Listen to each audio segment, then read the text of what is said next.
Shalom Bapak Ibu Saudara yang dikasihi Tuhan. Selamat sore. Selamat bertemu lagi di dalam acara Masa Depan Cerah bersama Tuhan. Suatu sukacita bagi saya bisa menyapa Bapak Ibu Saudara di sore hari yang berbahagia ini. Doa saya, Saudara di dalam perlindungan Tuhan, di dalam pemeliharaan Tuhan dan penyertaan Tuhan. Selamat menikmati kebersamaan dengan keluarga di sore hari yang berbahagia ini. Sebelum kita memulai acara kita, sebelum kita merenungkan kebenaran firman Tuhan, saya mau mengajak kita untuk satukan hati, kita berdoa, kita minta pimpinan Tuhan atas firman yang akan kita dengarkan, dan biar renungan firman Tuhan sore hari ini bisa menjadi berkat bagi kita semua. Mari kita tundukkan kepala, kita berdoa. Bapa kami yang di sorga, yang kami sembah di dalam nama Tuhan Yesus Kristus. Engkau Tuhan pencipta langit dan bumi dan segala isinya. Engkau Tuhan yang berdaulat atas alam semesta, atas jagat raya ini. Engkau Tuhan yang berdaulat atas hidup kami. Kami ada itu karena Tuhan yang merancang hidup kami. Kami ada itu karena Tuhan yang memelihara kami. Engkau yang telah menebus kami lewat pengorbanan Tuhan Yesus Kristus di atas kayu salib. Kami percaya Engkau punya rencana atas hidup kami. Buat kami mengerti kehendak-Mu, buat kami mengerti rencana-Mu Tuhan. Jika sebentar kami akan merenungkan kebenaran firman-Mu, biar Roh Kudus yang ada di dalam hidup kami, yang mengajari kami, yang menuntun kami, supaya kami bisa mengerti kebenaran-Mu, sampai kebenaran itu memerdekakan kami. Dimanapun anak-anak-Mu yang sedang mendengarkan siaran langsung ini, Tuhan yang memberkati. Kami sambut firman-Mu dalam nama Tuhan Yesus, kami berdoa kepada Bapa di sorga. Amin. Bapak, Ibu, Saudara yang dikasihi Tuhan, tema kita, tema renungan kita pada sore hari ini adalah menjadi penyembah bukan sekedar beragama. Menjadi penyembah bukan sekedar beragama. Saya mau mengajak kita membaca Alkitab kita di dalam Injil Yohanes. Saudara nanti bisa membaca dari ayat 1 sampai ayat 42. Saya hanya akan bacakan ayat 22 sampai 24. Dikatakan di ayat 22, Yohanes pasal 4 ayat 22 sampai 24. Kamu menyembah apa yang tidak kamu kenal. Kami menyembah apa yang kami kenal. Sebab keselamatan datang dari bangsa Yahudi. Tetapi saatnya akan datang dan sudah tiba sekarang bahwa penyembah-penyembah benar akan menyembah Bapa dalam roh dan kebenaran. Sebab Bapa menghendaki penyembah-penyembah demikian. Allah itu roh, dan barang siapa menyembah Dia harus menyembahnya dalam roh dan kebenaran. Bapak, Ibu, Saudara yang dikasihi Tuhan, tahun 2019, lebih kurang bulan-bulan Juni atau apa, saya lupa persisnya, jagat musik rohani Kristen, jagat musik rohani Kristen itu dihebohkan dengan berita tentang pengakuan Marty Sampson. Marty Sampson, dia adalah seorang penulis lagu pujian yang terkenal lewat karyanya. bersama Hillsong Worship dan Hillsong United. Tentu saudara tidak akan aneh dengan Hillsong Worship dan Hillsong United. Dia salah satu penulis lagu di dalam tim ini, saudara. Sebuah gereja besar yang ada di Australia. Samson mengungkapkan kalau dirinya telah kehilangan imannya. Telah kehilangan iman percayanya dan menganggap bahwa kekristenan hanyalah agama biasa. Lihat. Kekristenan adalah agama biasa. Dia tidak bisa lagi membedakan antara kekristenan dengan agama lain. Dia tidak lagi bisa melihat keagungan dari kekristenan. Dan saya percaya bahwa Samson bukanlah satu-satunya. Saya lanjut. Penulis lagu yang sangat terkenal dan sangat memberkati banyak orang ini, salah satu lagu ciptaannya yang sangat terkenal. Dan saya ingat waktu saya masih mahasiswa, waktu masih youth pastor, salah satu lagu ciptaan dia yang mungkin sangat sering kita nyanyikan adalah King of Majesty. Dan saya percaya rata-rata anak muda senang dengan lagu ini. King of Majesty dari Hillsong, saudara. Dan Samson lah yang menciptakan lagu itu. Tetapi pengakuan dia mengatakan gini, aku benar-benar kehilangan keyakinanku dan hal ini tidak menggangguku. Tidak mengganggu. Saya sangat bahagia sekarang. Begitu sama dengan dunia. Ternyata bagi dia sama dengan dunia itu membuat dia bahagia. Sangat membuat dia bahagia. Beberapa dia bilang gini, saudara. Terus dia buat argumentasinya dia, saudara. Di dalam Twitternya kalau saya tidak salah itu. Dia bilang gini. Berapa banyak pengkhotbah yang jatuh? Tidak ada satupun yang membicarakannya. Mengapa Alkitab penuh kontradiksi? Tidak ada yang membicarakannya. Bagaimana Tuhan menjadi kasih, namun mengirim 4 miliar ke suatu tempat atau neraka. Semua karena mereka tidak percaya, katanya. Bagaimana mungkin itu, dia bilang. Ternyata itu yang membuat keyakinannya goncang, saudara. Terus dia bilang gini, saudara. Orang Kristen bisa menjadi orang yang paling menghakimi di planet ini. Pun bisa menjadi orang yang paling indah dan penuh kasih. Nah, dia lihat kontradiksi ini, saudara. Orang Kristen satu sisi penuh kasih, satu sisi orang yang paling menghakimi, dia katakan. Tetapi itu bukan saya, dia bilang. Itu bukan saya. Saya tidak masuk bagian dari itu. Samson juga mengatakan dia keluar dari iman percayanya dan menginginkan kebenaran sejati. Ternyata selama ini, sekalipun dia pengarang lagu rohani, sekalipun dia seorang aktivis gereja, ternyata dia belum menemukan kebenaran sejati itu, saudara. Belum menemukan kebenaran sejati. Sehingga akhirnya bagi dia kehilangan iman itu tidak mengganggu hidupnya.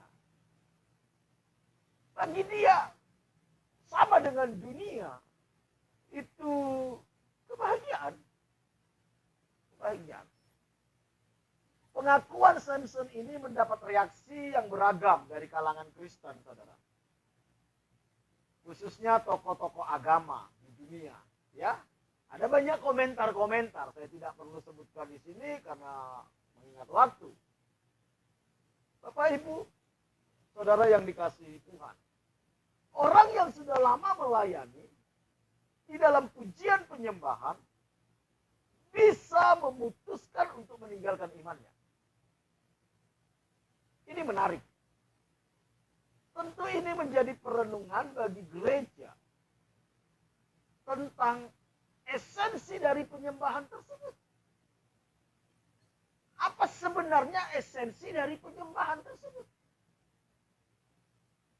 Seharusnya orang-orang yang memimpin penyembahan di gereja, yang menciptakan lagu pujian penyembahan, seharusnya mereka orang-orang yang dekat dengan Tuhan, yang sudah menemukan kebenaran sejati. Dan Samson ini bukan orang pertama, saya pikir. Masih banyak kasus yang seperti ini. Bahkan Lucifer pun seorang worship leader, saudara. Di surga, seorang penyembah maksudnya. Seorang penyembah di surga. Bapak, Ibu, saudaraku yang dikasihi Tuhan. Apa yang terjadi pada Samson ini sebenarnya bukanlah hal yang asing. Bukanlah hal yang asing sebenarnya. Disinilah kita akan menemukan, saudara, apakah kita itu menjadi seorang penyembah atau kita hanya terjebak kepada agama. Apakah kita ini di dalam kehidupan bergereja, kita ini masuk menjadi seorang penyembah atau orang yang beragama. Suatu saat Tuhan Yesus memberikan rahasia tentang penyembahan, saudara. Saya bilang ini rahasia karena memang Tuhan sedang bongkar tentang penyembahan yang benar. Esensi dari menyembah dan penyembah.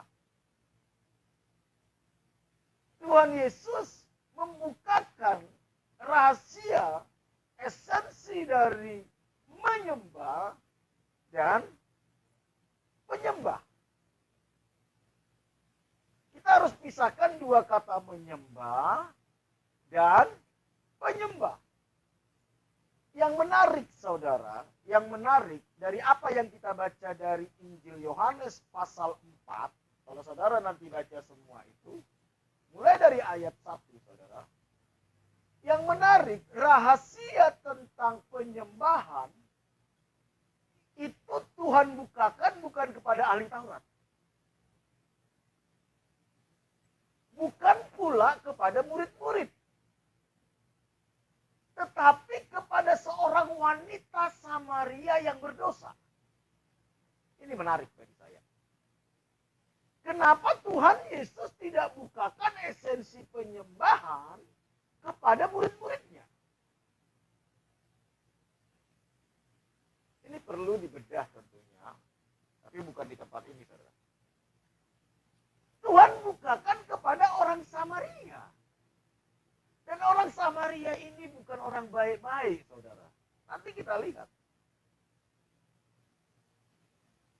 Apa yang kita baca dari Injil Yohanes pasal 4 tadi sangat menarik. Karena apa? Suatu saat Tuhan Yesus dalam perjalanan dari Yudea ke Galilea.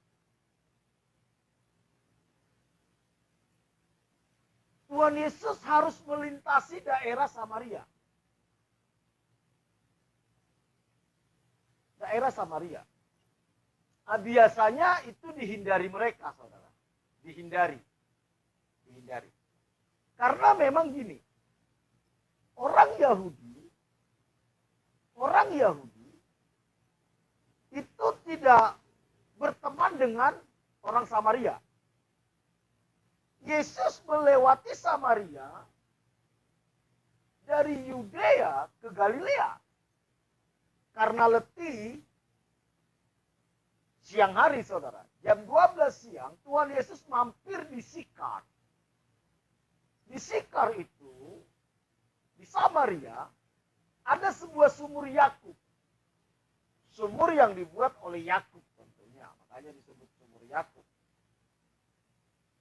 Dan saat itu murid-muridnya mencari makan. Mereka keluar mencari makanan. Karena mungkin sudah waktunya makan siang. Dan Tuhan Yesus sengaja tinggal di situ sendiri. Dan saya percaya tidak kebetulan. Tentu Tuhan tahu apa yang dia lakukan. Bukanlah kebetulan Tuhan Yesus sendiri di situ. Karena dia tahu apa yang akan dia kerjakan. Murid-murid pergi semua, saudara. Mencari makanan. Nah, ketika Tuhan Yesus sendiri di sumur itu, datanglah seorang Samaria. Wanita Samaria. Yang akan mengambil air, saudara. Biasanya wanita-wanita di sana ngambil air itu pagi, saudara. Tapi wanita ini mengambil air siang, mungkin bisa jadi karena dia tidak mau ketemu sama orang lain. Karena dia tidak nyaman bertemu sama orang lain, saudara. Karena kehidupan wanita ini tidak seperti wanita pada umumnya. Kehidupan wanita Samaria ini tidak seperti kehidupan wanita pada umumnya. Wanita ini sudah mempunyai 5 suami, saudara. Wanita ini sudah mempunyai 5 suami. Dan yang tinggal sekarang sama dia itu bukan suaminya. Kalau istilah Indonesia dikatakan kumpul kebo, saudara. Apakah kumpul kebo? Apakah itu selingkuhan? Atau apalah? Tetapi yang pasti wanita ini sudah punya 5 suami. Dan yang tinggal sama dia itu bukan suaminya. Tentu ini budaya orang sana tentu tidak cocok, saudara. Ketika Tuhan Yesus bertemu dengan wanita Samaria ini, Tuhan Yesus justru tidak menghindar, saudara. Tuhan Yesus yang memulai pembicaraan dengan dia. Padahal orang Yahudi dengan orang Samaria tidak boleh berteman. Apalagi bukan mukrimnya, saudara. Beda jenis kelamin, saudara. Itu sesuatu yang tidak boleh. Tetapi Tuhan Yesus sengaja lakukan itu. Demi menggenapi rencananya atas wanita ini, saudara. Inilah kasih itu, saudara. Bukan kita yang mencari Tuhan, Tuhanlah yang mencari kita. Tuhan Yesuslah yang mencari wanita ini, saudara. Mungkin wanita ini hidup di dalam kesepian, saudara. Dia sedang mencari sesuatu yang melegakan jiwanya, saudara. Makanya dia gonta-ganti pasangan untuk memuaskan hasrat jiwanya. Tuhan tahu kehausan jiwa wanita ini, saudara. Makanya Tuhan mulai dengan meminta air, saudara. Kalau saudara ikuti pembicaraan antara Tuhan Yesus dengan wanita ini, Tuhan meminta air. Sampai Tuhan Yesus bilang, kalau kamu minum air dari sumur ini, kamu akan haus lagi. Tetapi kalau kamu minum air yang daripadaku, kamu tidak akan haus. Karena dari dalam hatimu akan keluar aliran-aliran air kehidupan. Jadi wanita ini sebenarnya sedang kehausan. Tapi dia nggak tahu apa yang sedang dia cari, saudara. Sehingga dia puaskan kehausan diri dia ini, kehausan jiwanya ini, dengan gonta-ganti pasangan. Berapa banyak orang mengalami hal yang sama dengan wanita Samaria ini, saudara. Ada sesuatu yang kering dalam jiwanya, dia coba puaskan dengan apa? Dengan uang. Dia coba puaskan dengan apa? Dengan popularitas. Dia coba puaskan dengan apa? Dengan harta. Dia coba puaskan dengan apa? Dengan seks. Ternyata tidak pernah puas, saudara. Tidak pernah puas. Dan memang kita tidak akan pernah bisa dipuaskan oleh apapun. Wanita ini sepertinya seperti itu. Makanya Tuhan singgung di sana, saudara. Kalau kamu minum air dari sumur ini, kamu akan haus lagi. Tapi kalau kamu minum air yang kuberikan, kamu tidak haus. Tuhan yang memulai pembicaraan. Tuhan yang memulai menyatakan penerimaan kepada dia. Walaupun bagi orang Yahudi itu sesuatu yang berisiko, saudara. Kenapa? Gini, siapa itu orang Samaria? Saya coba jelaskan sedikit saja. Orang Samaria itu adalah kelompok etnis campuran dengan agamanya tersendiri yang berbeda dengan Israel. Jadi agama mereka berbeda dengan Israel. Tapi mereka percaya pada satu Allah. Mereka percaya itu. Selain itu, mereka berhubungan dengan Allah mereka, Allah yang sama yang memberi Taurat kepada orang Israel. Mereka percaya bahwa Tuhan itu Tuhan yang memberikan Taurat kepada orang Israel. Tapi agamanya beda. Orang Samaria secara genetik terkait dengan sisa-sisa suku utara. Ingat Israel, utara selatan pecah sebelum pembuangan. Yang tersisa di tanah itu setelah pembuangan, Asyur. Jadi ingat ada masa-masa orang Israel itu dibawa ke pembuangan, saudara. Dan ada yang sisa. Nah, yang sisa ini ternyata mereka kawin campur dengan bangsa-bangsa lain. Saudara, kalau kita ingat perjalanan orang Israel nggak boleh kawin campur dengan suku lain, saudara. Nggak boleh. Dan itu ditentang keras oleh Tuhan, saudara. Elohim. Tetapi saat itu orang Israel ini kawin campur dengan suku setempat. Dan menetap di wilayah Samaria oleh izin dari penguasa Asyur. Nah, mereka inilah yang disebut dengan orang Samaria. Dan orang Israel itu sangat alergi dengan orang ini, saudara. Orang Yahudi sangat gak suka dengan mereka, orang Samaria ini. Makanya murid-murid ketika melihat Tuhan Yesus berbicara dengan wanita Samaria itu, mereka bingung, mereka heran. Jadi memang Tuhan Yesus ingin mendobrak semua konsep budaya yang sedang dibangun saat itu.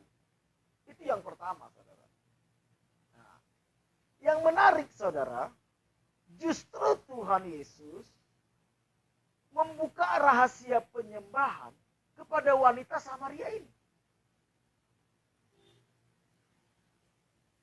Tuhan Yesus membuka rahasia penyembahan.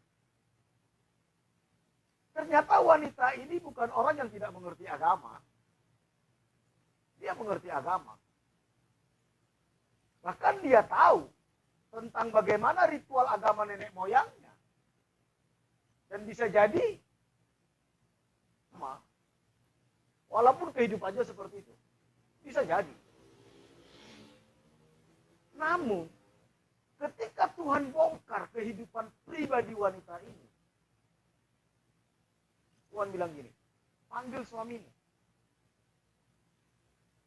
Terus wanita ini bilang, aku gak punya suami. Iya, karena kamu sudah punya 5 suami dan yang sekarang itu bukan suamimu. Coba. Dia heran, saudara. Loh kok bisa orang ini tahu tentang kehidupan pribadiku, padahal aku tidak pernah ketemu dia.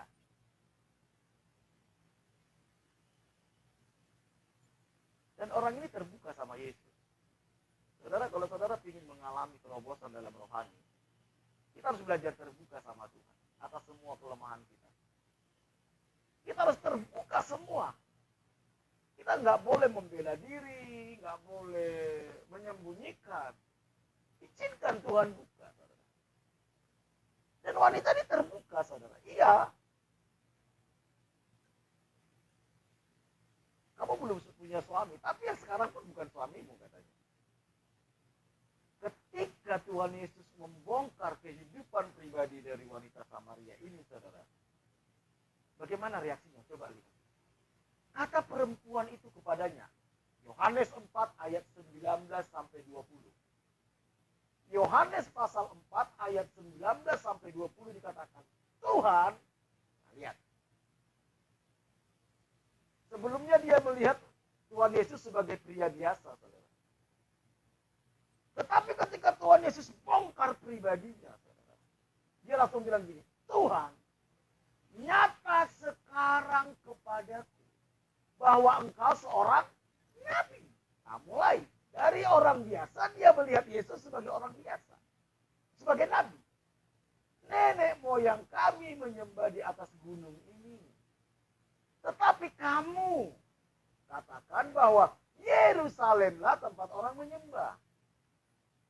Ternyata memang orang Israel itu punya pusat penyembahan di Yerusalem, saudara. Di sinagog. Disitulah mereka akan membawa korban. Orang Samaria ini enggak. Mereka menyembah di gunung. Di gunung. Jadi dia sedang berbicara tentang agama sebenarnya saat itu. Ya, agama kalian di Yerusalem, agama kami nyembah di sana, dia bilang. Tapi Tuhan Yesus menjawab gini, saudara. Ini yang menarik bagi saya yang akan kita bahas agak sedikit luas nanti. Kata Yesus kepadanya, percayalah kepadaku, hai perempuan. Saatnya akan tiba bahwa kamu akan menyembah Bapa bukan di gunung ini. Dan bukan juga di Yerusalem. Memang agama kalian menyembah di sana. Agama kami Yahudi menyembah di Yerusalem. Tapi satu saat, dan sudah tiba saatnya katanya. Tidak lagi menyembah harus di gunung, tidak lagi menyembah harus di Yerusalem. Karena apa? Selama ini kamu menyembah apa yang tidak kamu kenal katanya. Kamu hanya terjebak dalam ritual agama. Tapi kamu nggak tahu siapa yang kamu sembah. Tuhan yang tidak kamu kenal katanya. Kami menyembah apa yang kami kenal. Sebab keselamatan datang dari bangsa Yahudi. Nah, Tuhan Yesus mulai mengarahkan lebih detail, saudara. Bagaimana konsep penyembahan itu? Penyembahan itu, bahwa keselamatan itu datang dari Yahudi, katanya. Oke. Pelan-pelan kita bahas, saudara. Tetapi ya, ini Tuhan bilang. Tetapi saatnya akan datang. Dan sudah tiba sekarang bahwa penyembah benar. Berarti ada penyembah yang tidak benar. Penyembah benar akan menyembah Bapa dalam roh dan kebenaran. Sebab Bapa menghendaki penyembah demikian. Yang Tuhan inginkan itu penyembah yang benar. Yang menyembah Bapa dalam roh dan kebenaran. Dan sudah datang itu musim atau masa di mana penyembah benar itu sudah mulai datang. Selama ini kita hanya masuk ke dalam ritual agama. Tapi tidak menjadi penyembah. Kita hanya membawa persembahan. Terus Tuhan bilang, Allah itu roh. Barang siapa menyembah dia, harus menyembahnya dalam roh dan kebenaran.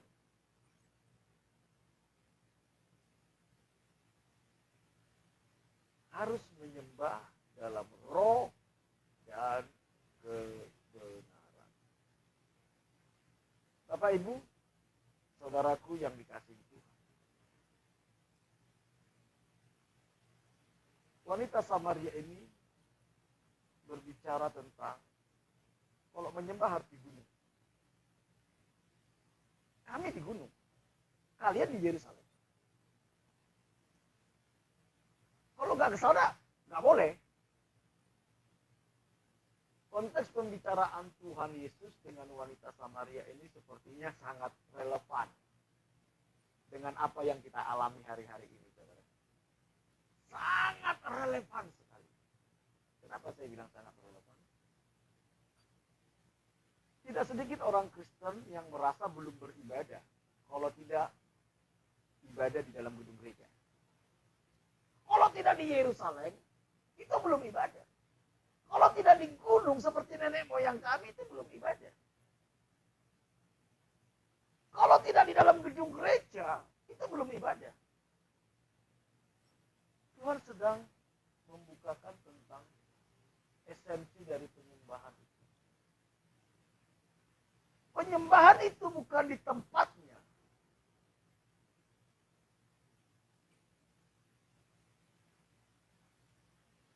Makanya tidak sedikit gereja-gereja, saudara, walaupun beresiko tinggi, saudara, memaksakan diri, saudara. Kalau memang tidak ada risiko, ya nggak masalah, bagus saja, saudara. Justru kalau di sama aman, ya beribadah di gereja. Karena persekutuan itu penting. Penting, saudara. Tetapi, jangan sampai kita terintimidasi kalau saya tidak beribadah di dalam gedung gereja. Saya berarti nggak menyembah.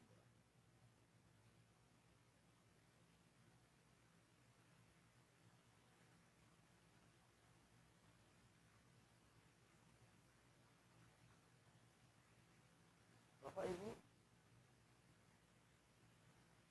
di sini kita temukan bahwa Tuhan sedang membukakan sebuah rahasia. Yang Tuhan cari bukan ritual agama, tapi penyembah. Saatnya akan tiba penyembah-penyembah yang benar. Sebab Bapa mencari penyembah. Yang Tuhan cari itu pribadi, bukan ritual. Sekali lagi. Yang Tuhan cari itu pribadi, bukan ritual. Apakah ritual tidak penting? Penting. Tetapi ritual menjadi tidak penting kalau pribadinya tidak benar. Makanya Tuhan mengecam ahli-ahli Taurat dan orang Farisi. Di luar kamu suci, tapi di dalam seperti kuburan, katanya.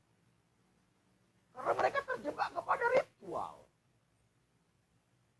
Agamawi akan membawa kita kepada ritual. Mengikuti Yesus akan membawa kita kepada penyembah. Makanya Tuhan buka ini kepada orang Samaria. Siapa saja bisa menjadi penyembah. Tidak harus orang Yahudi. Tidak harus tokoh agama. Semua orang akan dibawa menjadi penyembah.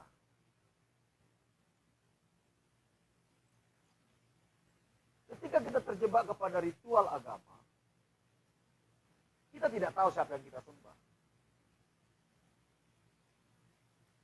Hanya terjebak kepada sakramen tanpa mengenal pribadi Tuhan. Dan kita temukan tidak sedikit, saudara, orang-orang seperti ini. Apalagi mereka yang tinggal di lingkungan yang mayoritas Kristen. Mereka yang sudah itu sudah dibawa ke gereja. Rutin mereka melakukan ritual ibadah setiap hari Minggu. Tetapi mereka tidak mengalami pribadi Tuhan. Mereka tidak berjumpa secara pribadi dengan Tuhan. Ini yang Tuhan sedang bukakan, saudara. Saya dari lahir dari keluarga Kristen. Sejak dalam kandungan saya sudah dibawa ke gereja. Saya bertumbuh di lingkungan hampir 100% Kristen. Saya setiap minggu dibawa ke gereja. Tetapi apakah mengalami Tuhan? Tidak. Apakah mengerti tentang Tuhan? Ya, kita menyembah Tuhan yang kita tidak kenal. Itu agamawi. Dan tidak sedikit orang Kristen terjebak di sini. Tetapi ketika kita menjadi penyembah yang benar, maka kita akan mengenal dan mengalami siapa yang kita sembah. Kita akan mengenal. Itu yang Tuhan sedang bukakan kepada wanita Samaria. Wanita Samaria ini merasa Kami menyembah di sana loh. Tapi dia tidak mengerti tentang keselamatan. Dia nggak ngerti. Makanya hidupnya nggak berubah, saudara. Nggak berubah. Bisa jadi dia rutin menyembah di gunung, saudara. Tapi kehidupannya ya tetap gonta-ganti pasangan. Tidakkah sering kita temukan orang Kristen seperti itu? Hari Minggu sih ke gereja, pelayanan. Tapi malam Minggu minum sopi dulu, saudara. Minum cap tikus dulu, saudara. Pulang dari gereja, mabok lagi, main judi lagi. Bukan ini yang Tuhan mau. Kita hanya terjebak kepada agama.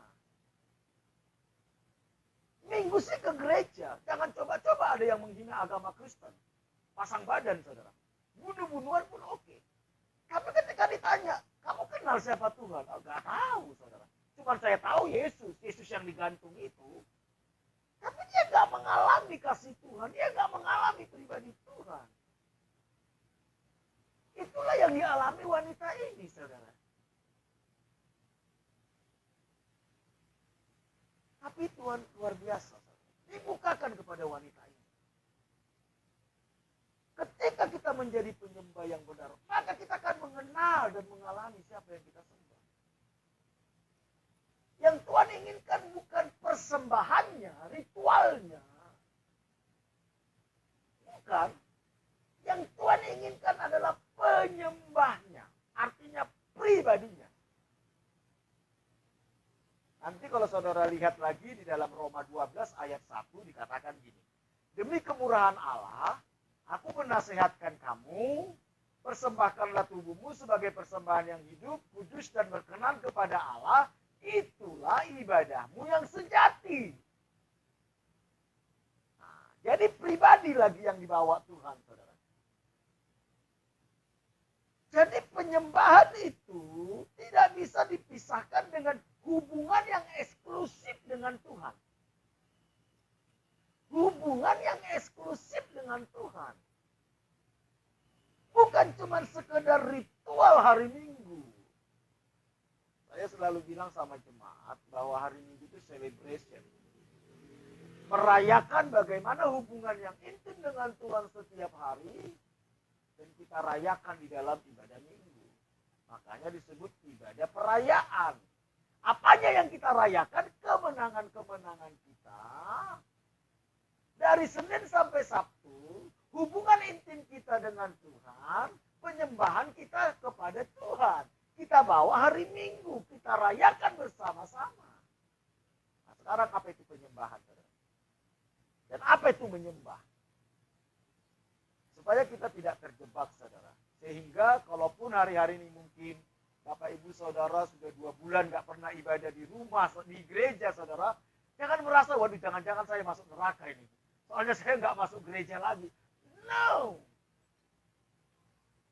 Ya memang kalau bisa beribadah di gereja, ya perlu ibadah gereja. Karena kita perlu ada persekutuan, saudara. Sesama saudara. Saling membentuk di situ, saling diproses di situ.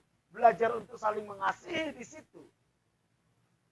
Tetapi kalau kondisi seperti ini, saudara, kita harus mengerti apa sebenarnya menyembah itu. Menyembah itu bahasa Yunaninya, bahasa aslinya itu, saudara, proskuneo. Proskuneo. Proskuneo itu gini, saudara.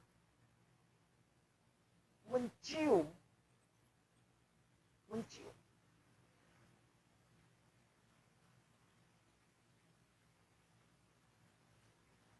Dengan tunjuk.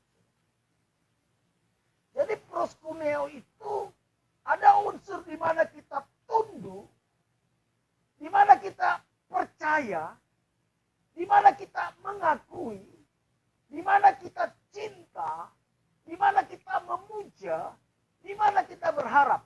Jadi semua ini menjadi satu dalam diri kita. Kita betul-betul tunduk kepada Tuhan. Kita betul-betul percaya kepada Tuhan. Kita betul-betul mengakui Dia dalam hidup kita. Kita betul-betul mencintai Dia. Kita betul-betul mengagumi Dia. kita betul-betul memuja dia, dan kita berharap sama dia. Itulah worship. Saudara nyanyi-nyanyi, teriak-teriak, nangis-nangis, kalau saudara tidak tunduk sama Tuhan, itu tidak ada guna. Saudara nyanyi-nyanyi, lompat-lompat di gereja, nangis-nangis, kalau saudara tidak percaya sama Tuhan, masih lebih percaya sama dukun, itu sama aja saudara nyanyi di karaokean. Cuman tempatnya di gereja, lagunya lagu rohani. Jadi worship itu sikap hati yang tunduk, percaya, mengakui, cinta, kagum, memuja, berharap kepada Tuhan. Itu menyatu dan kita datang dengan sikap itu. Itulah worship. Itulah menyembah. Penyembah siapa? Orang-orang yang melakukannya. Worshiper. Jadi kalau ada orang di gereja, suaranya bagus, pimpin pujian, tapi kehidupannya nggak benar, itu bukan penyembah. Dan ini yang Tuhan cari. Alkitab mengatakan Bapa mencari penyembah-penyembah. Bukan orang yang terjebak dalam ritual agama, yang bisa main musik, yang bisa nyanyi, tapi hatinya memberontak sama Tuhan, tidak tunduk kepada Tuhan, hatinya tidak kagum sama Tuhan, lebih kagum sama yang lain, hatinya tidak berharap kepada Tuhan, tapi berharap yang lain, hatinya tidak memuja Tuhan. Makanya jangan heran kalau saudara lihat ada pemimpin pujian pindah agama, pemain musik pindah agama, karena dia belum menjadi penyembah. Kalau saudara dan saya jadi penyembah, saudara tidak akan pernah pindah agama. Karena kita tunduk kepada Tuhan. Karena kita percaya hanya dia Tuhan satu-satunya. Karena kita mengakui tidak ada yang seperti dia. Karena kita mencintai dia lebih dari segalanya. Karena kita mengagumi dia lebih dari apapun juga. Dan kita memuja dia serta kita hanya berharap kepada dia. Itulah worship. Dari kata proskuneo. Makanya dibilang datanglah ke rumah Tuhan dengan apa? Takut dan gentar. Iya. Kita tunduk sama dia sampai kita gentar. Kita kagum sama dia sampai kita terpesona dan kita tidak ingini lagi yang lain. Makanya ketika orang jadi penyembah, jangan heran kalau Daud bilang gini. Lebih baik satu hari di pelataranmu daripada 1000 hari di tempat lain. Kenapa dia bisa sampai katakan itu? Karena begitu kagumnya dia sama Tuhan. Begitu memujanya dia sama Tuhan. Begitu dia mencintai Tuhan. Sehingga di hadirat Tuhan itu satu hari lebih berharga dari 1000 hari. Sekarang orang 1 jam di gereja, saudara. Aduh, gelisahnya minta ampun. Gelisahnya minta ampun. 2 jam di gereja. Waduh. Sudah gatal kepala, pantat, ketiak, gatal semua, saudara. Karena tidak mengagumi Tuhan. Karena tidak mencintai Tuhan. Karena tidak menjadi seorang penyembah. Gereja harus kembali ke sini. Saya khawatir. Pandemi ini salah satu ingin Tuhan pulihkan hati penyembah itu. Tuhan mau bawa gerejanya kepada seorang penyembah. Yang tidak terjebak kepada ritual agamawi lagi. Di rumah kita bisa kagum sama Tuhan, kita cinta sama Tuhan, kita bertemu dengan Tuhan, kita mengalami Tuhan tanpa dipengaruhi oleh musik yang menggugah suasana jiwa, tapi cuma perjumpaan secara pribadi dengan Tuhan. Itu yang Tuhan inginkan. Itulah worship, menyembah.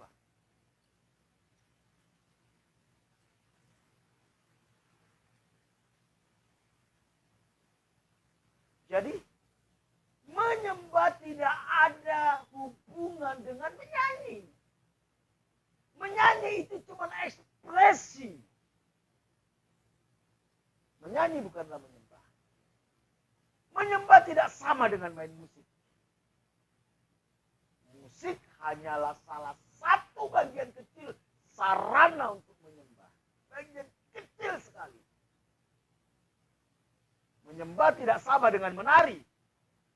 Jadi kalau saudara-saudara, kalau kita nyanyi di gereja, ya, kalau kita nyanyi di gereja, saudara tepuk tangan, saudara lompat-lompat, saudara nangis, tapi tidak ada sikap hati yang tunduk, tidak ada sikap hati yang percaya kepada Tuhan, tidak ada sikap hati yang mengakui Tuhan, tidak ada sikap hati yang mencintai Tuhan, tidak ada sikap yang mengagumi Tuhan, tidak ada sikap hati yang memuja Tuhan, tidak ada sikap yang berharap kepada Tuhan, saudara sama aja dengan nyanyi di karaokean.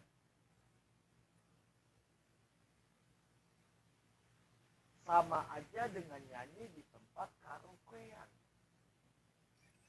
Tidak bernilai. Makanya banyak orang Kristen datang ke gereja, hidupnya nggak berubah. Nggak pernah berubah. Dari dahulu sampai puluhan tahun ke gereja, hidupnya gitu-gitu aja.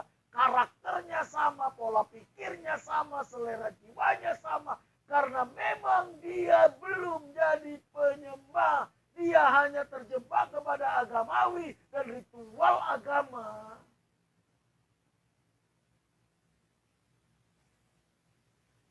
Hari-hari ini Tuhan sedang mencari penyembah. Menyembah ketika kita memberikan nilai tertinggi, kekaguman tertinggi, hormat tertinggi, cinta tertinggi, pengharapan tertinggi hanya kepada Tuhan. Itulah menyembah. Dan menyembah itu gaya hidup. Jadi semua orang bisa jadi penyembah. Jadi kalau ada orang bilang gini, saya nggak bisa jadi penyembah, saya nggak bisa main musik, saya nggak bisa suara saya falas, itu nggak ada hubungan. Setiap kita bisa jadi penyembah. Dan memang Tuhan mencari kita yang mau jadi.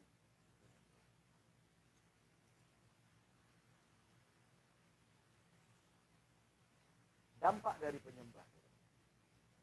Kalau saudara dan saya jadi penyembah, hidup kita tidak akan pernah sama lagi. Hidup kita tidak akan sama lagi. Karena pada prinsipnya, kita akan menjadi sama dengan siapa yang kita sembah. Kalau saudara menyembah uang, maka saudara akan mata-mata. Kalau saudara menyembah Tuhan, maka karakter Tuhan itu akan turun dalam hidup kita. Saudara akan menjadi sama dengan siapa saudara sembah.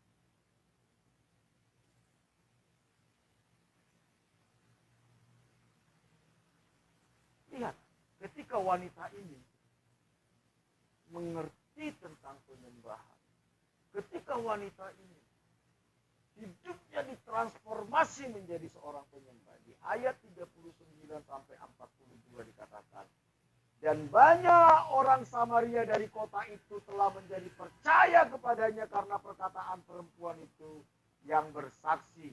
Ia mengatakan kepadaku segala sesuatu yang telah kuperbuat. Ketika orang-orang Samaria itu sampai kepada Yesus, mereka meminta kepadanya supaya ia tinggal pada mereka, dan ia pun tinggal di situ 2 hari lamanya. Dan lebih banyak lagi orang yang menjadi percaya kepada perkataannya. Dan mereka berkata kepada perempuan itu, kami percaya, tetapi bukan lagi karena apa yang kau katakan, sebab kami sendiri telah mendengar dia, dan kami tahu bahwa dia benar-benar juru selamat dunia. Seorang penyembah akan membawa orang lain kepada Yesus. Kalau engkau sudah puluhan tahun jadi orang Kristen, engkau tidak pernah membawa orang kepada Yesus, jangan-jangan kita belum jadi penyembah. Ketika orang menjadi penyembah, maka dia akan kagum sama Yesus. Dia akan cinta sama Yesus. akan lakukan apapun untuk Yesus. Dan dia akan menceritakan tentang Yesus kepada siapapun. Karena dia kagum. Kagum. Kalau saudara takut menceritakan Yesus kepada orang lain, jangan-jangan saudara tidak kagum sama Yesus.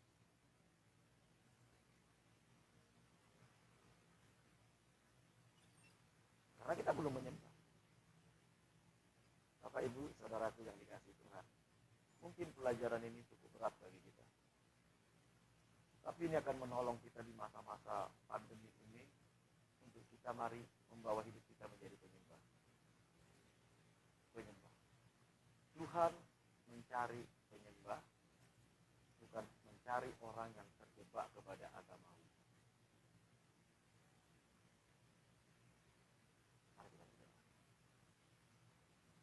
Kami bersyukur buat kebenaran-Mu pada malam hari ini, Tuhan. Buat kami mengerti apa itu esensi menyembah. Jadikan kami penyembah-penyembah yang benar, yang menyembah Bapa di dalam roh dan kebenaran. Singkapkan segala selubung yang membutakan mata hati kami, sehingga kami bisa melihat kebesaran, keajaiban-Mu, mengenal pribadi-Mu lebih dalam lagi. Sehingga tidak ada lagi yang kami kagumi melebihi Tuhan. Tidak ada lagi yang kami percayai melebihi Tuhan. Tidak ada lagi yang kami cintai melebihi Tuhan. Karena Engkaulah pribadi yang paling berharga dalam hidup kami. Dan saat itulah kami menjadi penyembah. Berkati anak-anakmu yang sudah mendengarkan renungan sore hari ini. Mungkin banyak yang belum bisa mengerti. Kamu percaya Roh Kudus akan terus mengingatkan mereka, mengajari mereka esensi dari penyembah. Karena Engkau sedang mencari penyembah-penyembah yang benar, yang menyembah Bapa dalam roh dan kebenaran. Berkati mereka semua, pulihkan hidup mereka, seperti Engkau memulihkan wanita Samaria itu. Kalau Engkau memakai wanita Samaria ini lewat hidupnya, banyak orang Samaria datang kepada Tuhan. Pakai setiap kami, lewat hidup kami, banyak orang datang percaya kepada Tuhan sebagai juru selamat satu-satunya. Kami bersyukur buat sore hari ini. Berkati terus bangsa ini, Tuhan. Kami minta anugerah Tuhan. Kami tahu Engkau punya rencana atas bangsa ini. Genapi semua rencana-Mu atas bangsa ini. Lakukan yang apa Kau pandang baik atas bangsa ini, Tuhan. Bawa bangsa ini mengenal Engkau. Bawa bangsa ini percaya kepada Engkau. Singkapkan segala selubung yang membutakan mata hati dan pikiran penduduk Indonesia. Supaya kami bisa melihat keajaiban kasih karunia dan percaya dan selamatkan. Berkati bangsa ini, berkati pemimpin kami, Bapak Presiden, semua para menteri dan juga staf-stafnya, semua gubernur, wali kota, bupati, camat, lurah, desa, semua pegawai negeri sipil. Hikmat bijaksana Tuhan yang memimpin mereka dalam mengelola bangsa ini. Takut akan Tuhan berikan kepada mereka.